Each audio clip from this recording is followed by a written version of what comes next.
dans nos écoles, que ce soit les écoles primaires, les écoles secondaires, les universités, que les apprenants, quand le pays a besoin d'eux, qu'ils puissent répondre présents à l'appel du pays. Mais je dirais même que au-delà du pays, c'est même utile pour chacun de nous, pour nos élèves, nos étudiants. Parce que je m'amuse parfois à dire à mes étudiants en amphi, nous sommes parfois 1000. Il suffit qu'une seule personne entre ici avec une Kalachnikov et puis il nous dompte nous tous. Même s'il y avait des armes posées ici, parce que personne de nous ne sait comment l'utiliser. Mieux, quand on dit ils arrivent, au lieu que nous développions les stratégies pour nous en sortir, c'est entre nous-mêmes que nous allons nous piétiner là-dessus, nous allons mourir.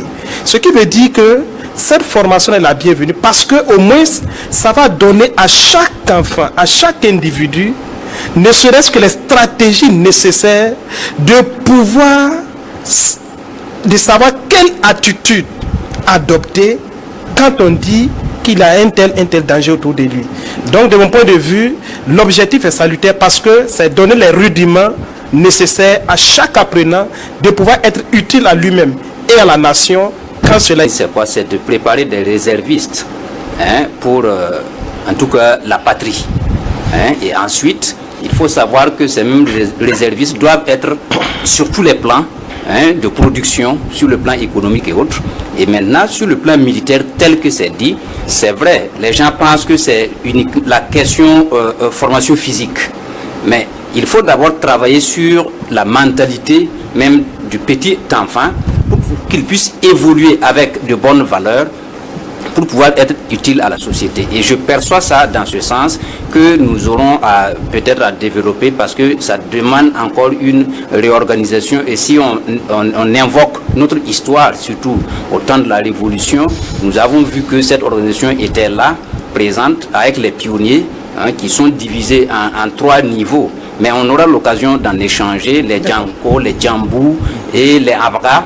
Voilà, donc ça permettait en tout cas une organisation pour qu'il y ait de la discipline et en fonction des activités qui sont menées au sein de l'école, qu'on puisse en tout cas être utile à la société. Je crois que nous aurons l'occasion d'en échanger et aussi donner ressources urbaines au terme de la discipline. Vous savez qu'un État ne peut pas aller vers les chantiers nobles du progrès, du développement, de l'effort collectif s'il n'a pas appris à ses citoyens à développer des réflexes, des bons réflexes, des réflexes de discipline, des réflexes d'attachement et de fidélité à l'État-nation, à la patrie.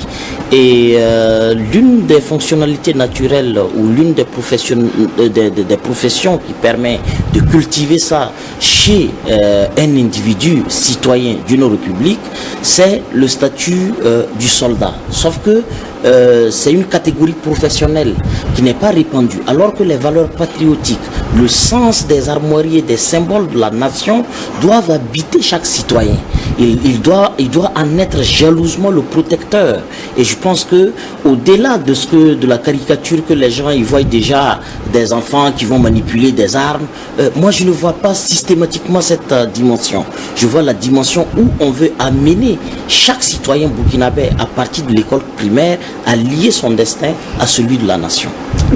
Je ne sais pas exactement comment ça va se passer parce que je crois qu'après l'annonce, il n'y a pas eu trop de détails dessus. Certainement que le gouvernement va adopter